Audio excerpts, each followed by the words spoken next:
তুমি না তওবা করেছিলে? তুমি না শুধুমাত্র আল্লাহর জন্য সবকিছু ছেড়ে দিয়েছিলে? বুঝতে পেরেছিলে কোথায় তোমার আসল ঠিকানা? ভুলে গেছ? আবার কোন পাপ তোমায় গ্রাস করে নিল? তুমি তো সেই যে নিজের পাপের প্রতি অনুতপ্ত হয়ে সিজদায় পড়ে অঝরে কেঁদেছিলে।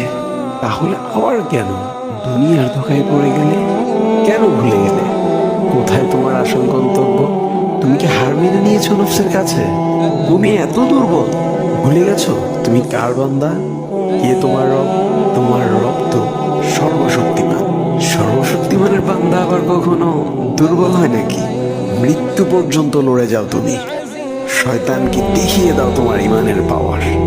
শয়তানের ধোঁকায় পড়ে অনেক পাপ করে ফেলেছো, তাই নিরাশ হয়ে গেছো তুমি, তাই না? তুমি কি জানো না তোমার রব কতটা মহান? তিনি তো তোমাকে ক্ষমা করার জন্য অপেক্ষা করছেন। তাই ফিরে আসো সেই রবের দুয়ারে, যার দুয়ার কখনো বন্ধ হয় না।